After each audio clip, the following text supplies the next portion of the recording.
Спокойно. Ага. Ага. Может, с микрофоном оказывается. девочки, садитесь поближе, да?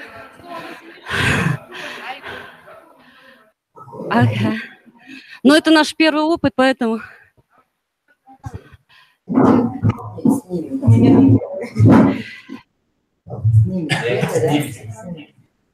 Мирот, мы очень рады видеть.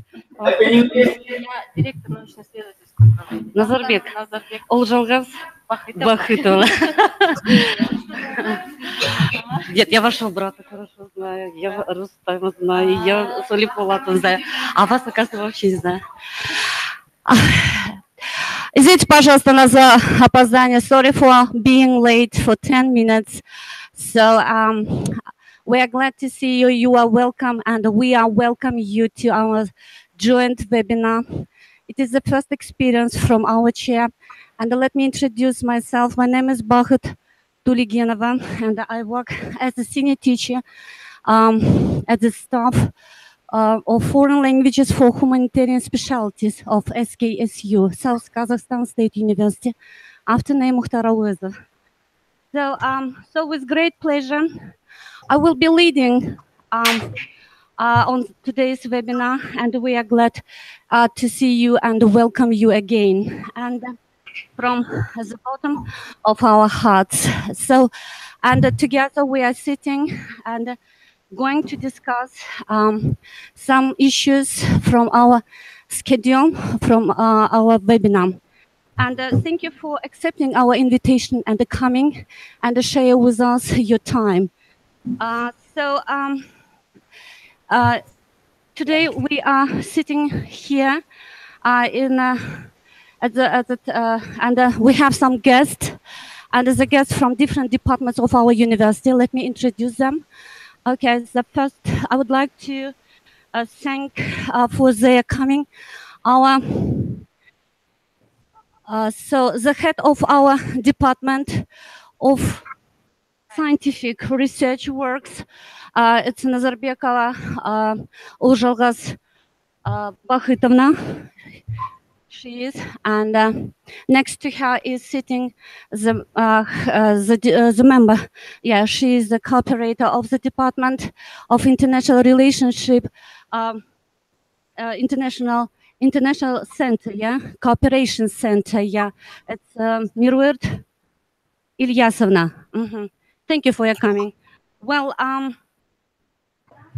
on the basis of our agreement, on the basis of our agreement of cooperation between our universities and develop mutual beneficial cooperation in education, teaching, methodological and the scientific. Okay, scientific cognitive activities, we organize and conduct this bridge. So, dear colleagues, let's open it. And it's opened, I think. Well, and on behalf of our department, I want again to thank you for all, so for your coming. And I would like to mention and point out and focus on that our webinar takes place on a community platform, G Global.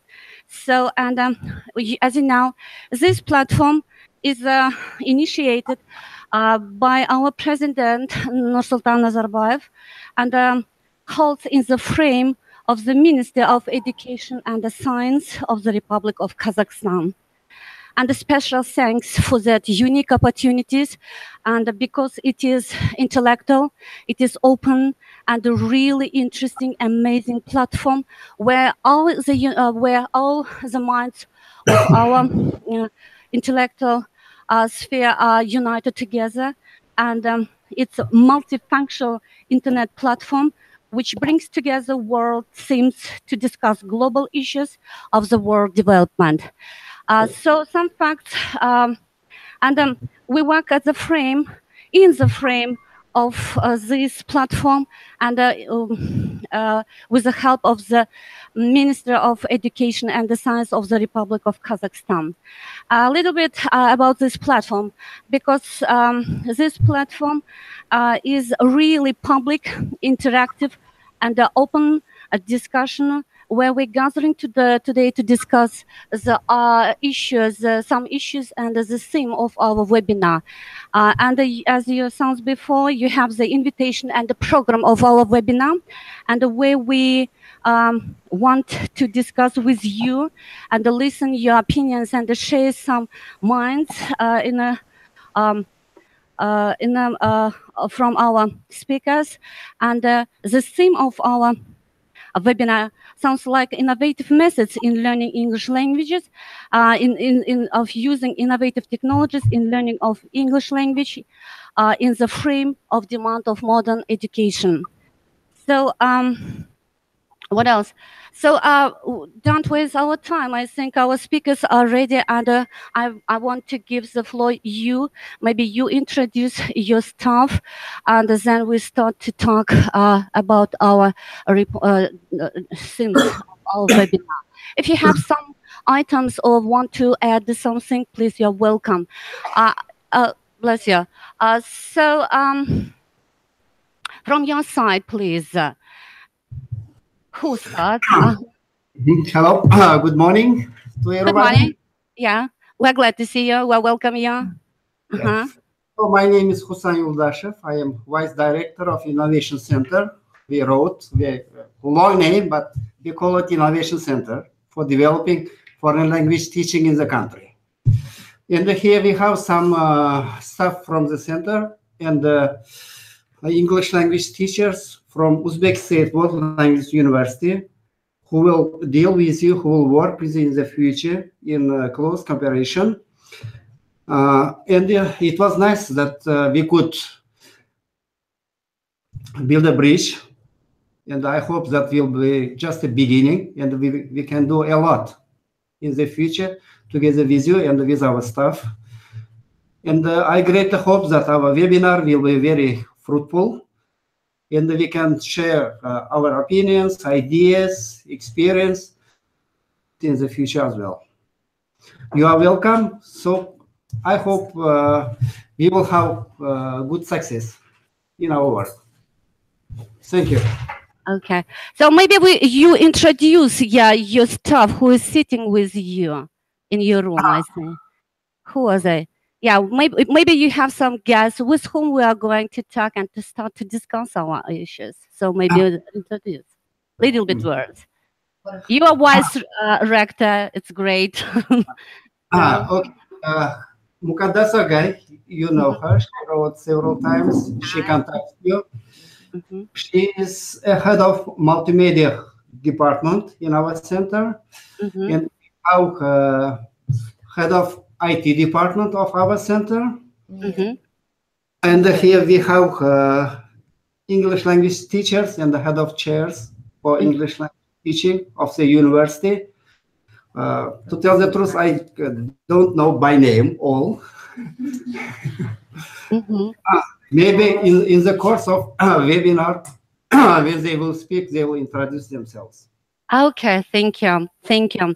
So, okay, I think it's time to get the floor. Would you speak? Okay, I want to introduce our staff because it is initiated. This webinar is initiated by our staff. This is the chair, and there are not so many teachers because of some reasons, and there are some teachers who represent the chair of foreign languages for humanitarian specialties. Okay, at the head of our chair is Suberdieva Ayman Abdrazakovna. She is the leader. She is the head of our chair. Yeah. So if you have any questions for further more information and working together, I think in a mutual cooperation. So you have some question you can ask her, and we will be very glad to hear you. So let's give the floor, and we have some items and the issues for discussion, and we are interested in and focus on the points like innovative methods of learning English. And let's give the floor to the first speaker, and we prepare some reports on this case. And the first speaker is Sultanova Muldar. So it's your time to speak. So her theme is called Innovative Methods in Learning English Languages. And I know that she wants to say something for you. Okay, please. Okay. Good morning, everybody. Morning. Are you listening me? Yes. Yes, yes. Okay. Okay. Okay, let me introduce myself. First of all, I'm Mulder Yegirkaza, and I would like to say you about innovative methods in our country in teaching. First of all, I want to start in introduction about English language. English language is the official language of the entire world. Is a very tricky language to teach. After independence of our government, we are starting to teach English language, but still not speaking English very well or thinking in English like Russian or like native speakers. Why? How do you think? Why? Why we can still not speaking in English well? Because I think our methods is not effectively, and I would like to say you. I want to share my opinions about effectiveness and innovative methods in learning English language.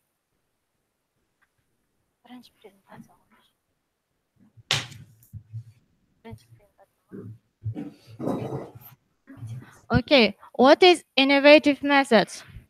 This is creativity is about new ideas, that is to say, creative thinking. And innovation, that's why the innovative methods is a profitable implementation of these ideas. It will be innovation. Next. Okay, how we can prepare ourselves for innovative practices. This is a little bit optimistic and like you can't. Be optimistic, collaborate, embrace ambiguity, learn from failure, make others successful, take ownership, talk less and do more. Okay. Next. Okay, this is the first method of innovative teaching. It's called problem-based learning. What is it? Problem-based learning. Here, you need a strategy to solve a problem, and a teamwork discuss where you can learn, communicate effectively, collaborate with one another, and we can in such groups we have, for example, about 20 or 25 students. In this method, we can divide our groups into 4 groups, and we can divide it into 4 groups. Yeah, and give them a different tasks. For example, one of them can take causes of the problem. One of them take these consequences, and one of them to solving like this. And finally, they can combine it and collaborate such situation. In finally, it will be solving the problem. Okay, the second one. The second one is a humor in education. Humor used in the educational settings increases comprehension, enhances retention, and improves faculty ratings. Humors could be used in a different topics and in a different stories. Okay, the last one. The last one is a broken lecture. In broken lecture, small self-directed learning sessions of 5 minutes. Each will be incorporated in which the lecturer will be silent and play a PowerPoint slideshow. The slides contain pictures, information, and so on, and listed questions related to those slides. The questions asked will be later related to the next 25-minute segment or to accompanying lectures. The students will use the text and have discussions with their peers or to find answers to their questions. 3 such 5-minute sessions will be held, the first at the end of 15 minutes, the second one of 30 minutes, and the third at the end of 45 minutes. Okay. The next one, this is methods of case study. What is the case? In general, how do you think? What is the case? Case study. How do you understand the case? Case, an event, problem, process, activity, program, a single person, or several persons. A case could be anything of these things. Case study is a multiple courses of data. Case studies include almost very kind of qualified data like interviews, observation, documents, artifacts, and so on. And still be understanding for students. The last one is a team blending. Students concentrate blending learning. Okay, this is a new the flipped classroom. Team-based language, the flipped classroom. This is one of the innovative methods which can use in from the older over the world. And here, this is a type of blended learning. In foreign language teaching, the learners study short videos about grammar theory, like YouTube one, and they can at home, for example, and they can do exercises at the class of this sis. And one more time. And this is I can show you all these methods. Okay, that's all. Thank you for your listening. Okay, thank you for your speech, for your preparing. I think it was very interesting, exciting. And do you have some questions according to our room and to speaker? I think it was very useful where we involved in this process, where we're teaching the students. We couldn't imagine without these, I think, these technologies. And all technologies are used by our teachers of our staff successfully.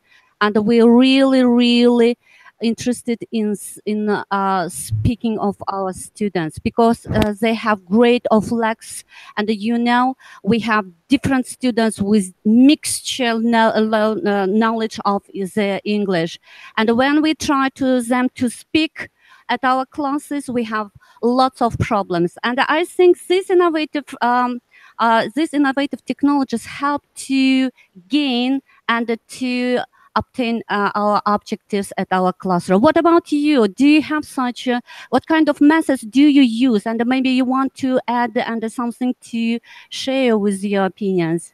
Okay, so morning, first of all, and working for the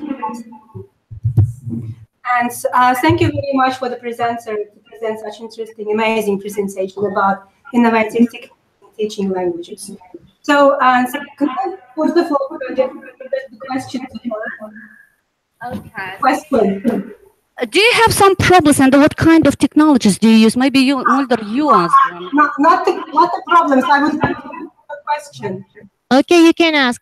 My question is about, so she has presented several methods and ways, techniques that she considers innovative in the language learning spheres. So which do you find the most effective in your context? example, unfortunately, we don't using this innovative techniques for the blended learning, for example, and the flipped classroom, because it's like a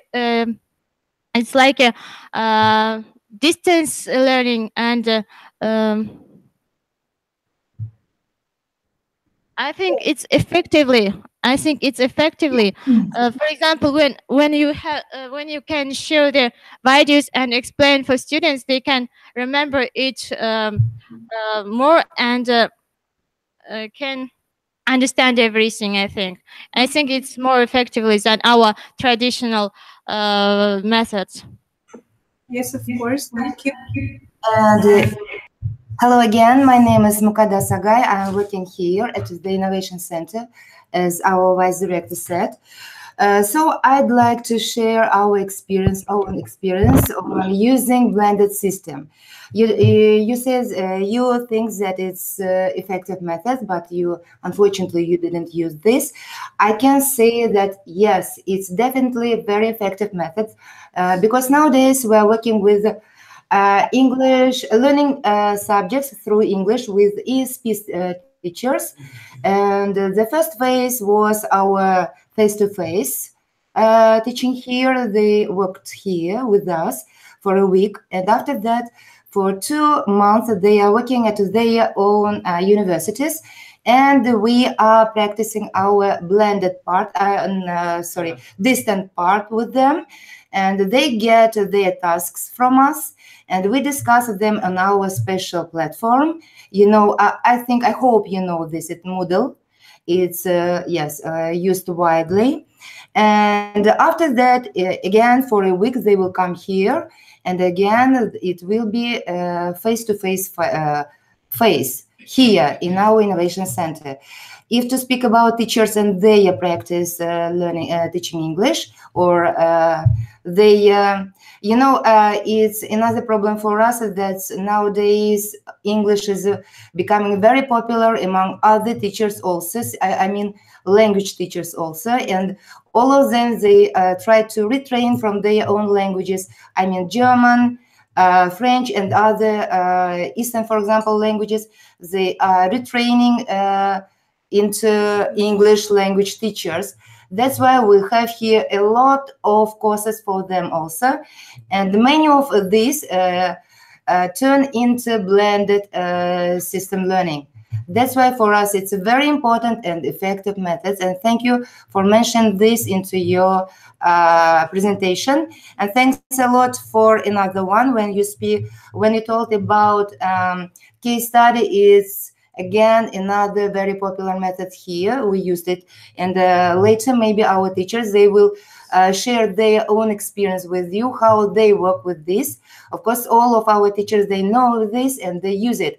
Unfortunately, we just didn't understand if you are trying to involve us into your presentation, or it was just a rhetorical question. That's why we kept silence here. But all of us, we use this, and we know all of these methods. And if to speak about flipped methods, it's again one of widely used methods here also.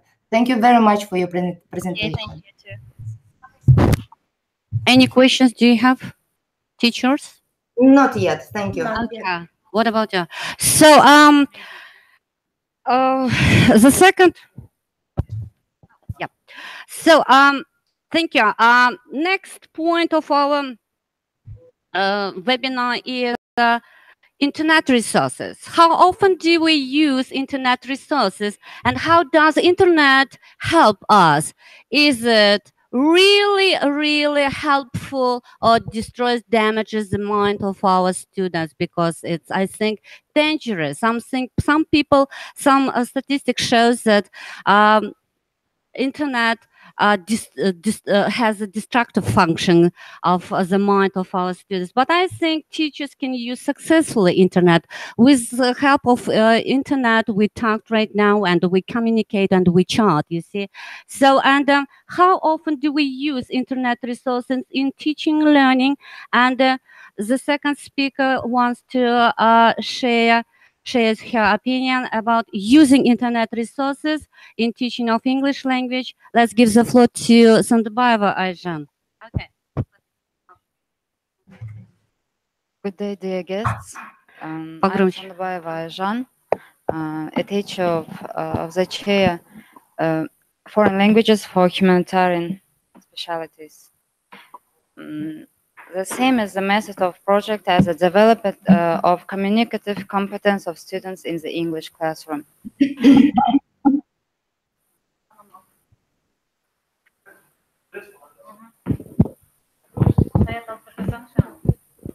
The changes taking place in the world have led to increase the practical interest in foreign languages, especially English.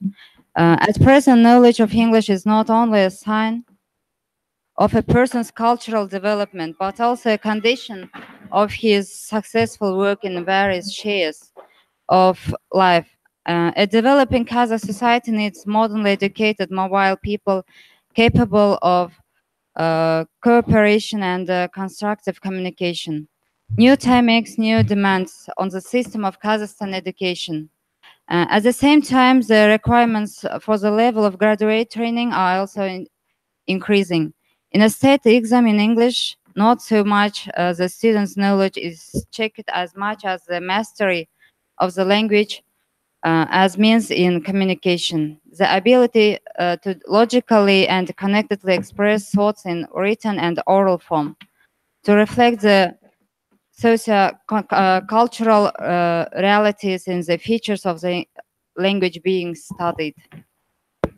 The question then is about the need to develop the communicative competence of students in schools. To develop communicative competence among students outside the language environment. It's not enough to saturate the lessons of English with training exercises, speech, warm-ups, which allow solving communicative tasks. It's important to give them the opportunity to think, solve problems, to discuss English in possible ways of solving these problems so that students focus the content of their statement, that the focus is on thought. The application of the project method in teaching foreign languages allows students to use a foreign language as a means cognition, a way of expressing one's own ideas, perceiving and understanding the point of view of other people. In addition, project method solves a number of important tasks. The first of all, the lessons are oriented to the practical actions of students, thereby increasing the motivation of students when learning a foreign language. The second one, independent cognitive work, is carried out within the framework of the given topic. The project successfully implements various forms of organization of educational activities. Students interact with each other, and the teacher as a partner and the consultant voice communications are built. The responsibility of students for specific work within the project is increased. Working on the project, students learn to document the results of their work, write an article, a message, collect or progress statistical data, make audio and video recording, arrange and album and exhibition. The students receives in this school research skills of orientation in the flow of information, learns to analyze it, generalize, compare facts, draw conclusions. Communicative competence develops in the public protection of the project. The project method turns English lessons into a discussion research club in which really interesting, practically meaningful and accessible problems for students are solved, taking into account of peculiarities of the country's culture and, if possible, on the basis of intercultural interaction. The leading methods of work are the study, comparison, and the analysis of data, questioning of classmates, parents, teachers. Correspondences of students with teenagers of Great Britain work with various sources of information. The presentation of projects is carried out both in the classroom and after hours. The presentation format can be different: reportage, messages, role-playing game, quiz, and discussion. In role-playing projects, participants assume certain rules conditioned by the content of the project and the specificity of the problem being solved. This can be literary characters or fictional characters, imitating social and business relationships. For example, during the project, if I were a guide on the topic London attractions, in the sixth form, the guys made a map of London, arranged sites on it, and distributed the responsibilities for preparing more detailed information in English. At the lesson, each student shared information with his group mates, after which all together decided to compile a computer presentation with navigation on the slides. The most active students acted as guides with the project in other classes. The project, My First Interview, on the topic professions, can be development of business communication skills.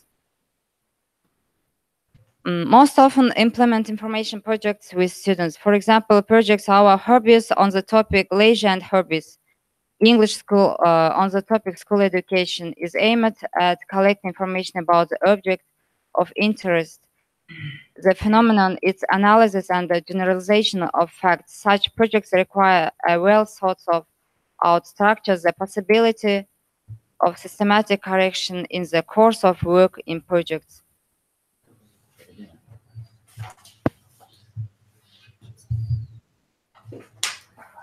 In conclusion, this experience has been presented at the municipal, regional, and all schools. Its participation in pedagogical councils, master classes, conferences, festivals, competitions.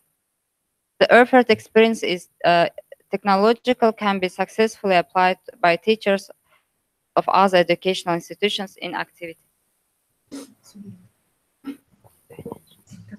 Thank you for your attention. Thank you very much.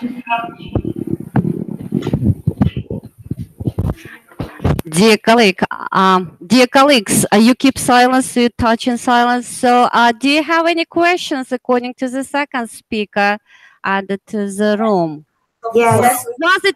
Was it clear for you? Do you have some want to mention it in this report?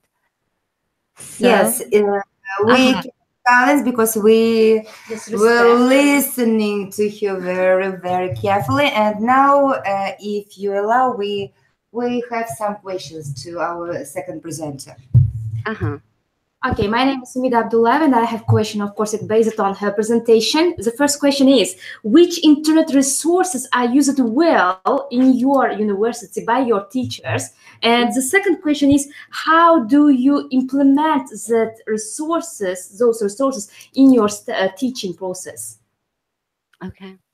Thank you. Thank you. Yes, thanks for your question. From internet resources, especially we use presentations from by slides, PowerPoint.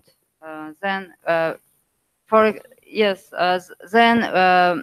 example, when we teach grammar, we use from the book Murphy, yeah. English grammar in use. We work by tests. After explaining grammar, we use tests from the internet. Thank you. Thanks. Hello, everybody. So here might be different references, I mean, according to our topic, curricular topic. Yeah, actually, syllabus topic, I mean. So on the internet, you can use for communicative skills, such as Lingvaleo or Busucom. Yeah. And during the lesson, you might give such links to these references, internet reference, I mean, and in order to develop their like knowledge or communicative skills or like grammar skills, they might use such resources, I mean. Oh, thank you very much. Because we were waited for this answer, how to use real internet resources. I mean, you will have such a possibility to use original resources or some authentic materials. I think Murphy is a very traditional, and we can find this in a typed version. That's why we were waited for this answer. Thank you very much. And another question for this presenter. You talked about the possibility for your students to have some online courses or some courses with Great British pupils. From your practice, have you organized any video bridges or I don't know, online courses between your students and Great British students? If you organized, can you tell about its successness or not? Thank you very much.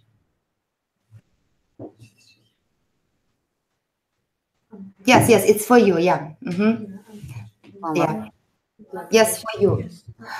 Have you organized any video bridges or any online courses for your students, between your students and any Great British students?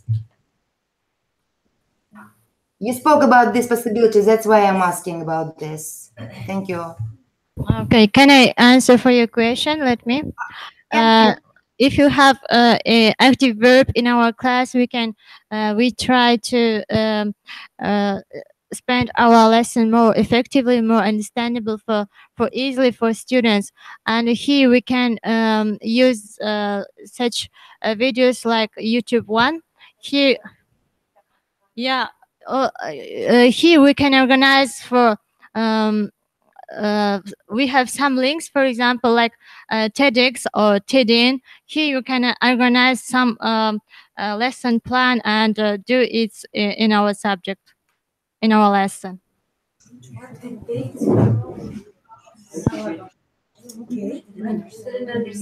Thank you. Thank you.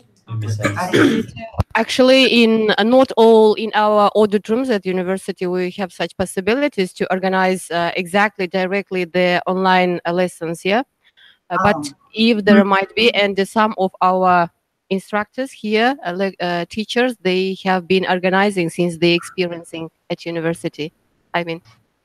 Thank you very much. If you want any support from us, we're ready to help you, because nowadays, again, we have such courses with Denver and Colorado universities, and we can help you. That's why we're asking about this, because we have successful courses with them.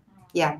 It was. I think it will be very useful. Yeah, if you share how do you organize and what kind of, for example, technologies you use by the linkings. I mean the internet resources. For example, when I was in Great Britain 3 years ago, Russell Stannard, the founder of ttvvideo.com, he's a founder, British associated professor of the Warwick University, and he's a representative from the British Council. He was my teacher, and he taught us how be successful while you're using internet resources at IT technologies at the classroom. And when I came back to my place, to my home, to my university, I was devoted and dedicated to this process, and I taught my staff teachers, I practiced them to I organized some webinars using internet innovative technologies, internet resources in the classroom, and I had to use some links, like for example Edmodo, then flipped classroom and blending learning. And it was not for me, for example, new at that time. It was 3 years ago, and for example, I conducted my classes at my English. I use and I show, and my students use and know, for example, some of these technologies, some techniques. Well, I think it will be very useful if you, for example, share. Yeah, I repeat again, how it was, as for me, for example, it was very interested and amazing for my students to communicate with another students from foreign, for example, countries like Britain, like the United States of America, and something like this, because we are mixed stuff where we are, the chair is served, it's a serving chair. You know, we are not specialized on, for example, for preparing a specialist in the field of English language. And here there are some we are the chair which has the function of serving English for all specialties at our university, and we have 11 faculties at all, and we where our teachers professionally give the instruction of leading English language and learn them how to speak on it. So, and if, for example, we have such a links and such a time, I think such a experience from your side, and we combine it together, I think, and involve and improve our, for example, students and the teachers' staff skills, I think it will be perfectly. So definitely. Well, and let me give the floor because time is, is limited, and we have the third speaker. I think language. Without language, we cannot understand each other, and the language status is great for nowadays. And language across the CLIL curriculum. What do you think about CLIL? What is CLIL for you? And is it interesting? Is it new for you or for us, for example? And the CLIL curriculum is very is used successfully in British countries, so especially in England, in London, in Warwick University, where I was in Norwich Institute of English Learning.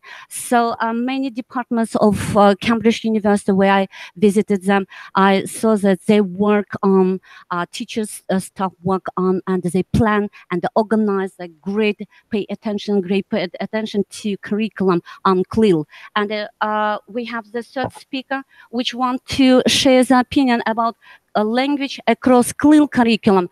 Let's give the floor and listen to Kalikulova Maral. Thank you. It's not new yet.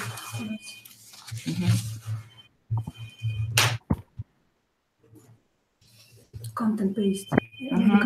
Content-based. TBL, task-based, content-based. Да, ну, в смысле, yes. Ищи.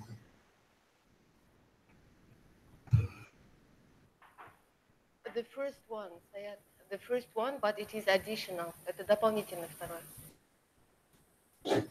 Да, тот нужен, тот со слайдами. Нет, тот. Первый.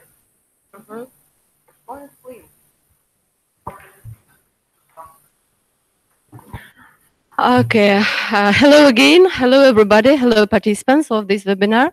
My name is Akhmaral. Actually, I am a graduate of Uzbekistan National University, and I can announce it proudly. Yeah. So, hello, Uzbekistan. Hello, Tashkent, my native land, actually. Yeah. Oh, yeah. Nice to see you. So, me too. I'm also glad to see you, and I have heard a lot about Uzbekistan National University of Foreign Language. Yeah, Uzgumia it is called. Yeah. So, what am I going to talk about today?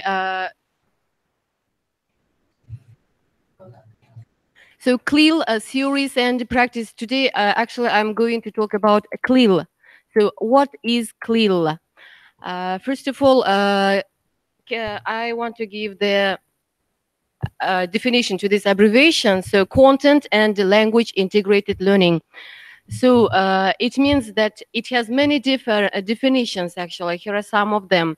It is an approach that may concern language, intercultural knowledge, understanding and the skills, preparation for internationalization and improvement education itself. So another meaning, a focused learning method, meaning-focused learning method. The aim is learning subject matter together with learning a language. And another approach, the previous one.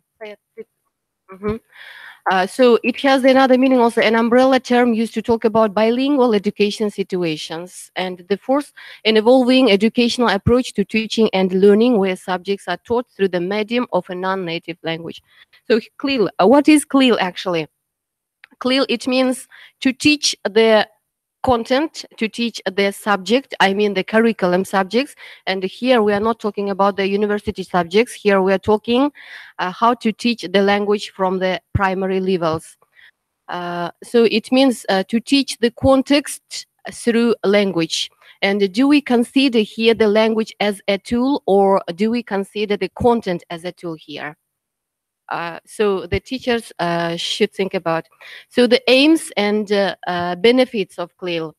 CLIL aims to introduce learners to new concepts through studying the curriculum in a non-native language, improve learners' production of the language of curricular subjects, improve learners' performance in both curricular subjects and the target language. So target language here, it is, in our country, it is L2, it is English language, yeah? So increase learners' confidence in the target language and the L1. L1, it might be different, Kazakh language or Russian language, different language.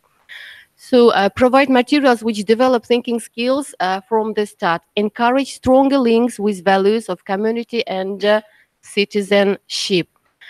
And here, given the last one also. Okay. So, and during the period of teaching on CLIL approach, here we divide this period to from soft CLIL to hard CLIL. Soft CLIL, it means when we start teaching on CLIL method, how to implement the CLIL method on the primary levels of the educating.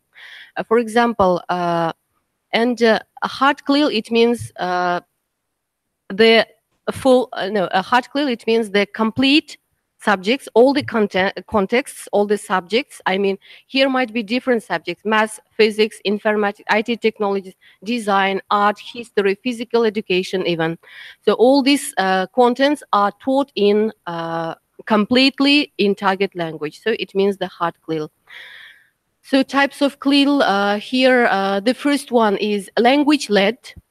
Language-led here, it means only 45 minutes once a week. Some curricular topics are taught during a language course.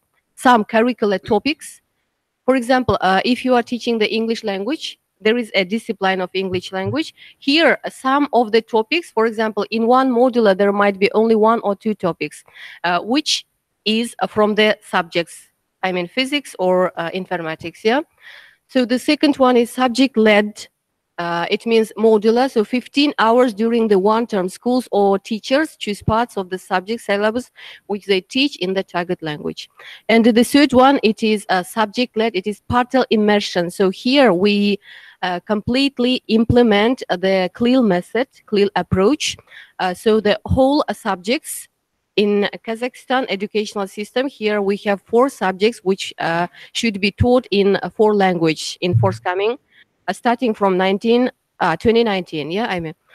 So, and so all these subjects should be taught in English language. About half of the curriculum is taught in the target language. The content can reflect what is taught in the L1 curriculum, and it can be a new concept. So the main terms of the CLIL concept here, CLIL, bilingual education, immersion, and multilingual education. So bilingual education, CLIL does not mean that the subject should be taught only in L2. Here you can use both L1 and L2. That's why it is called bilingual education. And immersion, so how to implement or how to turn all our subjects, curriculum subjects, into English language. And the multilingual education also, you can use the lessons, CLIL lessons might be translanguage lessons, translanguage lessons. Okay, here on this slide you can see the different areas where provisions where CLIL is already implemented, have been implementing, yeah. For example, the solid pink, the part of mainstream school educations. These are the United Kingdom of Great Britain countries, yeah. Within pilot projects, solid red color, and here given the gray color, no clear provisions. So there are still countries which are not implementing the clear approach. Yeah, but most of the countries, most of them have been implementing it and have been using, yeah. So typical features of CLIL in Europe. So here you can see the dominant CLIL language is English. Dominant CLIL language, it is English. So CLIL teachers are non-native speakers, as we. CLIL teachers are context experts. CLIL teachers should be context experts, not language experts. Okay, so timetable it and assess it as content lessons. Foreign language lessons continue alongside. Typically, less than 50% of the curriculum is taught in the target language. Can build on learners' L1 literacy skills. So CLIL lessons also help to build on learners' L1 literacy skills. Literacy skills, it means how literal is the student. How can he write? How can he communicate? How can he share his ideas? Yeah. Okay. Literacy, it means in general, what is his knowledge? Okay. The previous one, Sayed. Previous one. Here also the countries. Next one, yeah. Приведите. CLIL in Austria, CLIL in следующее. In Spain, here also the main core ideas is the same. Netherlands, it has been using. So here is learning outcomes. So each lesson has its outcome, yeah, has its aim, and coming out of these outcomes, coming out of these aims, there should be learning outcome. It means what students should know, what students should be able to, what students should be aware of at the beginning of the lesson. So here teachers' expectations from the students: oral fluency, broader vocabulary, motivation, less fear of speaking, native-like competence. Students should have the competences like literal competences or cognitive competences, communicative competences. So content, reduced complexity. So the complexity of the subject should be reduced. It should be simplified or modified. Okay, content outcomes. So what students should know from the content. For learners, clearly students outperform controls, more persistent and a tolerance of frustration, and language problems lead to deeper processing. For teaching, what are the teaching outcomes? More careful planning, better scaffolding, more negotiation of meaning. The students should be able to negotiate the meaning of the content. Okay. Here also the language outcome. First of all, the vocabulary. The previous one. Thank you. So the students should know the content vocabulary. What is the content, and they should know the content key vocabulary of the lesson. So writing accuracy. Students should be able to write any kind of writing works, for example, essays or reports or recounts. Yeah. So morphosyntax and the grammar is also as an outcome, because here we are also paying attention on the language. Yeah. Oral fluency is the most important one. Is the most important outcome which the students should achieve. Communication strategies. So the best important strategy here is like students knows the knowledge, acquires the material, and should be able to communicate. It means to share his idea, to use it, to implement it, to do such many projects also. Like this. Pronunciation, non-technical knowledge is also important. Yes. Okay, so ELT. Actually, ELT and ESP and CLIL. Yeah, ELT, it means English language teaching. Yeah. So what are the differences between ELT and between ELT lessons and CLIL lessons? So you are guessing, yes, from this report. ELT lessons that we focus on the language, only. On CLIL, the main focus of CLIL lesson is content. But parallelly, okay, yeah. Here, but language is also important. We improve both skills here, both skills, language skills and the content skills. But content skill is more important rather than the language skill. Okay, Sayed, next one. So here, different opinions. Even the stupidest person understands that he needs language or that language are important, and so nobody asks, why do we need this CLIL? Even the stupidest person understands that he needs language. And why is CLIL? So CLIL is for content. CLIL is the knowledge of different subjects as math, physics, IT, or biology, chemistry, like this, yeah? And the next opinion, a CLIL is English as used for the job in technology with EFL. That's a bit difficult. So it is EFL teacher opinion here. Okay. So content teacher here says, a vocational school trains for the job, and with all this globalization, it is actually unthinkable to manage without English. So it is unthinkable to manage without English. Here we again repeat about the dominancy of the English language. So professional goals of CLIL. For example, here engineering jobs in international active companies, small, medium ones, highly specialized. Okay, here is an about talking language and content both. Say it, next one. Teacher and the student's role. Here different opinions about in the CLIL lessons it is a student-teacher relationship. In CLIL she is more the colleague than the teacher. If you agree on this point, you can give your opinions here. In CLIL she is more teacher. A teacher is more the colleague than the teacher.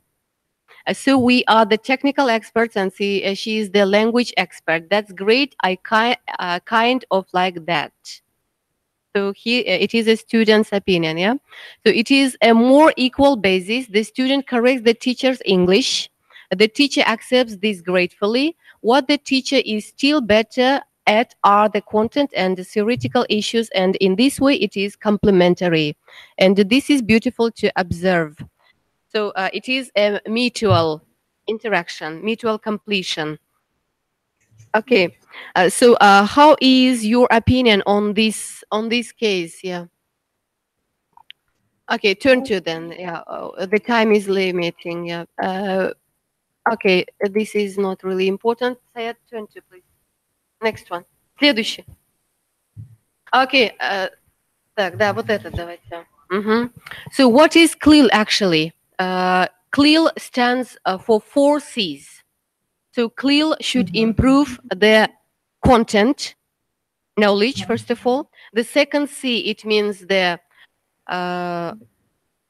communication. And the third C should be content, communication, cognition. And the fourth C, it means the citizenship or the culture. So on CLIL lessons, these 4 aspects should be improved.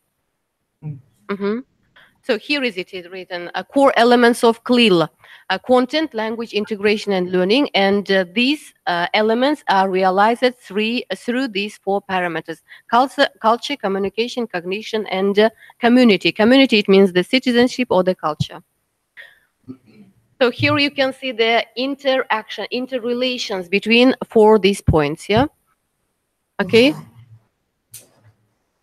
Just in the mathematical or geometrical shape, here it's given. It's just to express the interaction between them. Okay, next one. Следующее еще дальше. Ага. So this one, scaffolding learning. Scaffolding, it means it is making a support during the lessons, support from the teacher. Support might be visual and the support might be discursive. Next one. There are different criteria of scaffolding also. If we will have time, maybe next time we'll discuss it. So visual scaffold here, transformation production. So if you see here, it is a Venn diagram, which is often used on CLIL subjects. This diagram is very suitable to express the similarities and the differences between two objects, two places, or to any items. This is also visual scaffolding, like flashcards maybe, or some words in visual form. Yeah. Okay. Next one, Sayed. Okay. Discursive scaffold. So discursive, it is closer to the CCQs. CCQ, it means the concept checking questions. Concept checking questions. This scaffold, this support helps to the students to understand the meaning of the lesson, of the content. What time is it? Here question. And midnight. Here the learners are realize, or maybe they are analyzing the meaning of the word midnight. And in this way, by asking some questions, you can you can draw attention of the students on a particular content vocabulary. Okay, teacher feedback is also important part of CLIL lessons. You know what is feedback, yes? We do the feedback for motivating, for evaluating, for concluding like these situations. Types of teachers, questions, it's also a type of scaffolding. Sayat, следующее. Teachers cue, teachers questions, also for scaffolding. Следующее еще. So this one is also important. Actually, in CLIL lessons and in all our ELT lessons, we should improve the four skills: reading, writing, speaking, and listening skills. Yeah. On CLIL lessons, it is also important. Here should be improve the receptive and the productive skills. Receptive skills, it means listening and reading. Yeah, and the production skills, it means speaking and writing. What information, what knowledge the students have acquired, they should be able to produce it. Следующее, это уже задание просто. That's why. So that's in conclusion. What can I say? So it is very interesting topic actually. Yeah, it is very interesting approach which have been using in our primary, secondary, and tertiary education system also. So since we are having the subjects, I mean the math, physics, informatics, we are having the subjects on. We are planning to turn to the system which will be taught these subjects in English language. So that's why CLIL approach is very important for our English language teachers. Thank you very much. Okay, I think you really enjoy her speaking and take everything in your attention. So, do you want to add something according to this problem? How do you organize or plan your? I think your classes, your class, your curriculum. How often do you use CLIL? Or maybe is it it might be, for example, something new for you? Is it good or bad? Do we need or not? Yes, we are doing this already. Implementing CLIL approach in teaching foreign languages, most of all at school level. Our teachers are trained 3 years before how to implement this content-based and CLIL teaching in their for the secondary school learners, using the main subjects as handicraft, physical training, mathematics, etc. And mainly CLIL is very suitable for ESP learners, where they have their occupational proficiency besides language. As our university is mostly focused on language teachers, we are doing some activities with Kirill where they will in our methodology classes. And just some mentions, as you remember, I told about this earlier. We have nowadays our blended classes. They are especially for CLIL teachers. And you know, our teachers, subject teachers, they are very lucky to have our president's new decree, where it's told if they have their subjects in English, they have twice salary. That's why our teachers, our subject teachers, are very motivated, and they have a great wish to have their lessons in English. And another subject, I think it will be another information. It will be pleasant for you. We don't call our English as L2 in our classes, because you know we officially have 7 spoken languages here in our schools: Uzbek, Russian, Karakalpak, Kazakh, Kyrgyz, Tajik, and Turkmen. Schools we have here. And L2, it's our state language, and English, it's a target language. We don't call it as L2. It's just target language. Yes, or a foreign language, yeah. And for CLIL teachers, nowadays we have a lot of changes, and I think it will be another point of our next webinar. But we have these courses, we have. Thank you.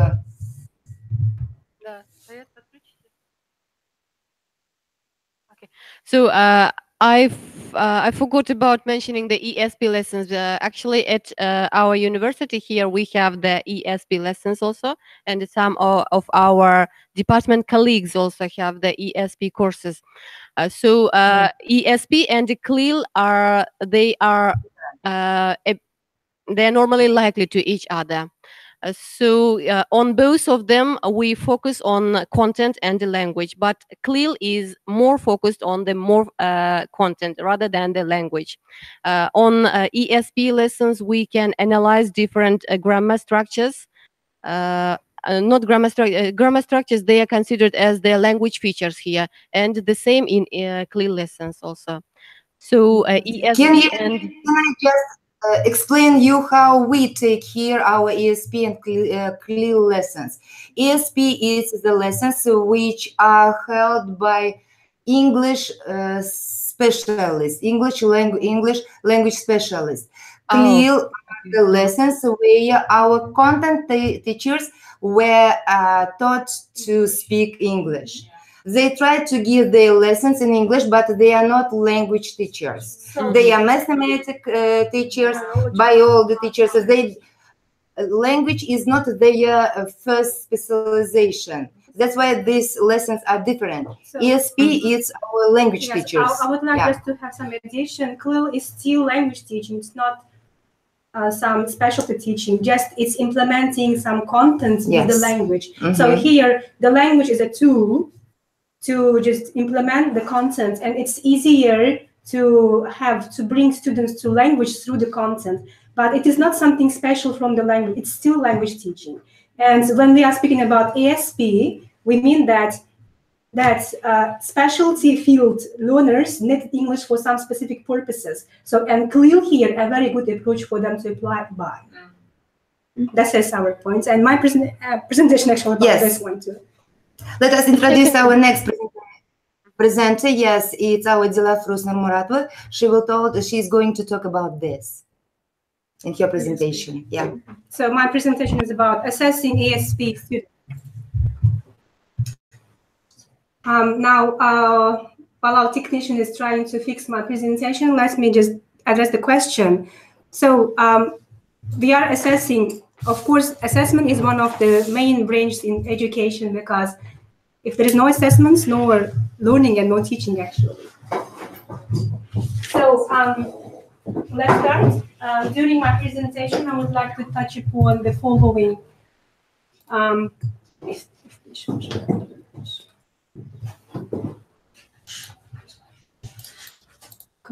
The following outline. This is, first of all, I would like to touch upon what is ESP itself, because we should roughly know what is it, and why to assess and how to assess. So let's start with what is ASP. Of course, language teaching has two main branches, which is EGP and ASP. EGP stands for teaching English for primary general purposes, where we are usually focused on school level, and it has also, as you have mentioned in your previous presentations, AFL and ASL. As Muqaddas Apa has mentioned, in our country, school learners are mainly based on the EFL because English for them is as a foreign language. Maybe for you it is second language, as you have mentioned. And ASP is teaching English for some specific purposes. And usually we should just point out here that ASP learners are usually adults because they have or they are going to train for some specific purpose, for some specialty. And ASP also has two main branches like EOP, AAP. EOP for occupation, AAP for academic. It's more serious outcome. So let's see what is magic here between this EOP and EAP. So of course, both focused on language teaching for specific purpose, while EOP is focused for more occupational purpose. By this, I mean that our learners has already got some specialty. They have their occupation. For example, they might be nurses or doctors, economists, just they need the language learning for some purpose. So maybe they want to go to work abroad, or they are just applying for some establishments of work where English is major. And English here treated as a tool, but not language. So this is as clear you have mentioned. So English is still, we are teaching English here, but English is tool. It is not the language for them. And next is, as I have mentioned, they have already gained some field and needs English as an instrument for their job because their L1 is not working there. And as you have mentioned, the American name for CLIL is content-based approach. So this is the main approach that is dealt with that students. EAP is more academic. It is for academic purpose. It's treated English as a language, but not tool, because they are using language for their academic features. They might write articles, they might do their presentation, conferences. So well, I'm doing academic too now because I have written an article and presenting this to you. So and language works here, but not my content. And EAP learners haven't got job yet because they are just preparing for their job through English, and it's needs for and they need language for professional competence more than for communication more than for a profession itself.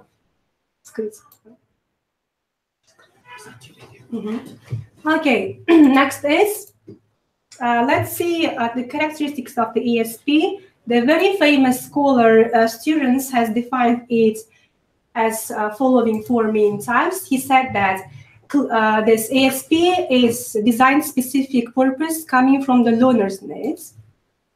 It's related to content and particular disciplines, and of course, occupations and activities of such special auditorium.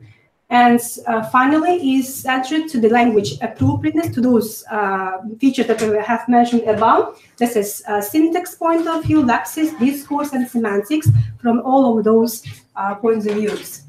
And let's see, okay, what is the main difference between these two features in teaching language, EGP, general purpose, and ASP.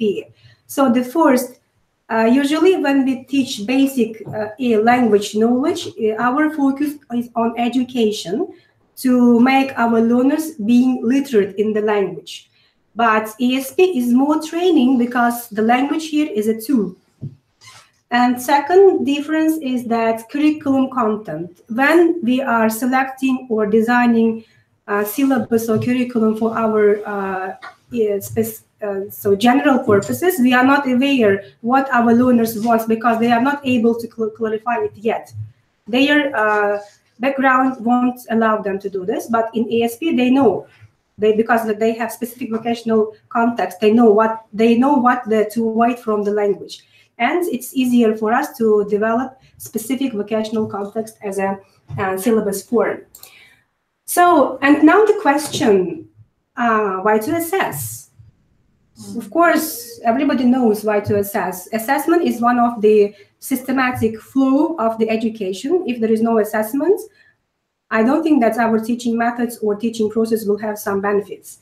So, and I have put some ideas here. We assess, first of all, to provide diagnostic feedback. That means to know the backgrounds of our learners. What are they? Who are they? What are they? And what to achieve? What to wait from them. And second, it helps educators to set some standards. So to make some standards, we should first of all get some information, and assessment helps this. So do they have the standard that we fixed or not? The next is, of course, the main issue in educational sphere is to evaluate progress. So how progressive our methodology or our learners are progressing, or what is problem in us, in there, what to change, how to change. And relates to the students' progress as well. And finally, of course, motivates performance. So now question, okay, why to assess ESP learners? The primary purpose of assessing ESP learners is to prove their success. And let's do it through, so I would like to give some suggestions here, through learners' progress report. That means continuous assessment or doing every time observation of the learners' progress. So what do they initially think about their progress, and our reports. So then teachers' course evaluation. So of course teachers also should evaluate their courses. So where are they? What were their achievements? What they should change, and etc. And finally, this is called PSA, situational analysis, to design course in the future for the certain category of people. So this is the three parameters that really makes us to assess our learners. So now, of course, a problem that comes to us over the years. Maybe you also have this problem, the problem how to assess such special students. As we done some research in Uzbekistan universities about just under this Inspire You ESP project. And still there are some problems, some forms of teaching language due to the not appropriate assessment. Of course, it's up to the core university features. For example, if I will talk about diplomacy, for them language is important. That's why for them it's okay. They are doing appropriate assessment because of their doing some projects as well. But coming to, for example, physical training, where English not the major and they don't need that maybe in their life, so what to do? So, and still traditional way of assessment, translations, making up sentences, reading, dictation, but how this kind of assessment will help learners. And we shouldn't forget that assessment should match and fix with our content, I mean, this curriculum. So the question how to assess learners is, of course, through learners' performance, as they are specialty. They have their specialty. So let's see what specialty performance they can do in language, not in their L1, of course. So, and the suggestion I would like to just present here is that, so we should first of all clarify the discipline they are learning and why for they need this. For example, reading and writing instructions. If it's physical training students, how might they need this? Is it compulsory or optional for them? If it's, for example, medical people, of course, they have to know, they have to read instructions and to write instructions. For them, in the category, it might be compulsory. So we should first of all define which activities, which performance should be compulsory and which optional. So there are several activities I put here. For this, reading professional literature, writing technical and academic articles, performing business negotiation. For business people, it's important, but for example, waiters, it's not so much. Preparing for attending conferences, for me, it's important, academic, but for just person who will be busy in the future with some technique by foreign, and communication with foreign peers and etc. So let's tick first of all, which is important for us. And coming from that, then we may choose our assessment behavior. So, and now let's go through to the specific for each skills. So what we can assess and how the format of assessment from writing can be. So when I just practiced my ESP experiments in the with economic students, I just used this one. I chose integrated task with reading because it economized the time. And from the other point of view, it is more preferable for them. And so I put the input. So provision of input is important also here. And then specification of purpose and audience. We shouldn't forget about who are we testing. So which category of students, for what level. And 20 source minutes of production is okay for them. And we shouldn't forget that among this time, they should spend some time for reading and for preparation. So this is about writing. Now, how can we organize our reading assessments? Of course, for reading, we should select these reading passages which are more content-based. And lexical load also should be done there. And the question should be more comprehensive, but not close-end questions. And answers should be from the context. And we may integrate, as I have mentioned in the previous slide, with writing. And if we are assessing EAP students, it should be 2-minute medium-length passage is normal. By medium-length passage, I mean 500 words to 300 words, something like this. And EOP, it's because they are not academic, they are not dealing with academic language, so that short texts are enough for them. So how to perform speaking? As we know from traditional, from this international exams, speaking are in the form of interview face-to-face.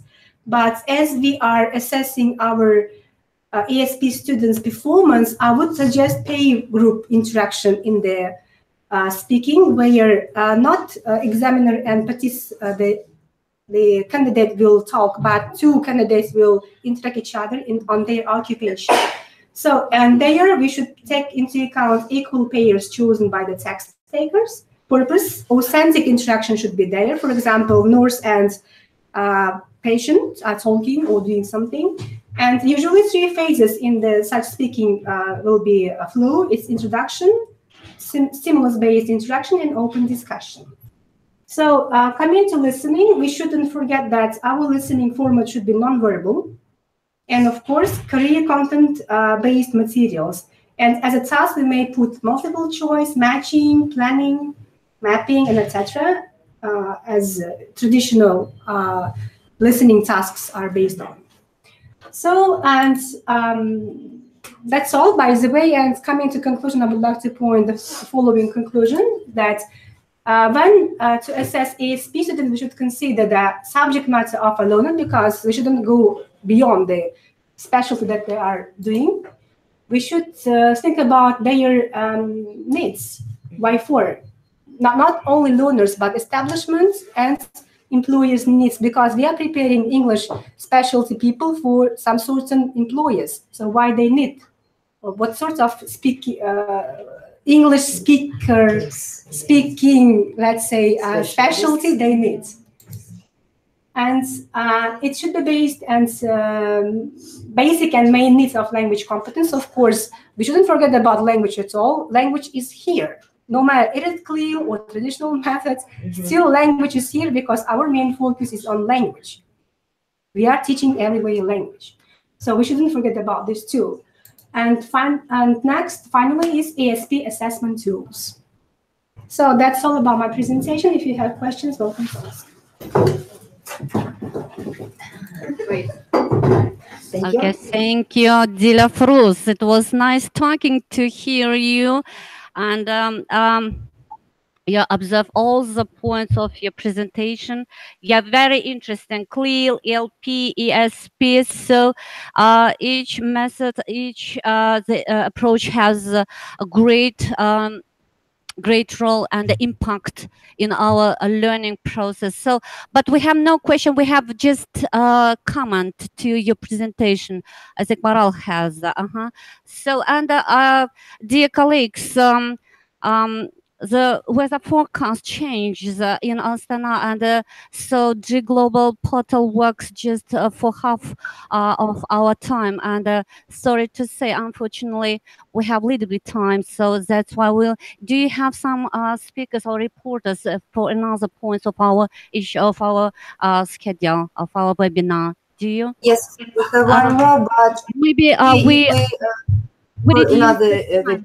Okay, thank you. So we are listening. We are ready to listen, but after the comment, okay, Maral's comment. Okay, I would like just maybe I would like you to clarify the topic actually. So the ESP, assessing the ESP students. Here you mean assessing the ESP students' knowledge, performance, and yeah, not the students exactly. So by assessing ESP students, I mean just in general, why such sorts of students, how we may assess them? Because nowadays, I don't know what's about your country, but in our country, it's a kind of problematic issue because some universities are doing well in assessing such students. Some are still doing the traditional one, which is no needs. So, for example, grammar translation assessment, like asking them to translate the texts. But are they translators in the future or interpreters? Why for they are translating this text? And my focus on the presentation was about this. So principles of assessing such students, and why for we need to do this and how. That was just a suggestion. And by the assessment, I mean evaluation their progress. When I'm talking about assessment, I don't mean only knowledge of students, but performance in certain language form. But as they are ASP students, so performance in their job by the language. Thank you. So do you pay attention strongly on the learners' needs, learners' characteristics, or their personal needs or their professional needs? Do you pay attention while assessing the students' progress? So the assessment usually is done coming flow from the curriculum base. So assessment that we are doing and curriculum should meet each other. And of course, the curriculum is designed beforehand to take into account students' needs, employers' needs, and the establishment needs. By the establishment, I mean the university needs. And yes, they are usually taken into account. But students' individual needs are not taken because I don't know what they may wish about. Their proficiency needs are meant by the students' needs. So you mean yes? Professional needs or proficiency needs? Proficiency needs of students are meant by the students' needs. Okay, but I didn't catch anyway the employees' needs. So you foresee beforehand in advance. So what sphere are they going to work? Yeah, after graduating. Yes, we foresee, and we had experience going and talking to potential employers what sorts of students workers they need in the sphere of English. For example, if it's business economy, we went to the special banks or these organizations to clarify. So what competencies they need from English language workers, and based on this data collection, the curriculum is designed. Or previously they can send, as usual, they send their requirements to the universities. That's good. It helps the university know what they need, yeah. That's good, thank you. Okay, maybe we are listening another speaker because sorry to repeat again that we have limited time and the weather so changed so fast, so rapidly. So are you ready or should we come to conclusion? Yes, I think it's better to come to conclusion because I am sure that it's not the first and the last webinar, and we will leave our second presenter to another webinar. To be continued, of course, Shirley. So in conclusion, I would like to thank again you for your coming and taking so active participation at our the first joint webinar. Thank you for your coming, dear colleagues. And I hope that it would be not the last webinar. And unfortunately, we have limited time, but for the next time, I will be asking for an extra time for discussion, for more points of our topics, because the time's so challenged, you see. So, and in this webinar, we observe and have just kept in touch some items of our schedule, and we have other topics for discussion for the next time. So, and but we offer you to take into account another webinar which I am organized, and the staff will be organized with Dailan University of Foreign Languages from China, because we have some colleagues from this country, and they are ready to join to us and to discuss the same questions that we have together. And because teaching is so long process, so irritative, so nervous process, so nerve-wracking process, you see, that requires great stamina, that requires good health. Oh my God, that requires, we should be so strong enough, be so qualified, well-oriented, you see, lots of qualities. And it's a dimension of a time and a demand of our of our education, of our profession. So, and Dalian University of Foreign Languages offer to join to webinar with you, and that's why I invite you to be with you next time. I think we plan on March, during this month on March time, Much time or much? On March time, we plan this webinar to hold on March time. I think time will be should be considered. So, and British University from Norwich with Russell Standard also are online to be with us. Thank you for your coming. It was nice talking to you. So goodbye. Goodbye. Thank you very much. Bye. And have a nice day. Thank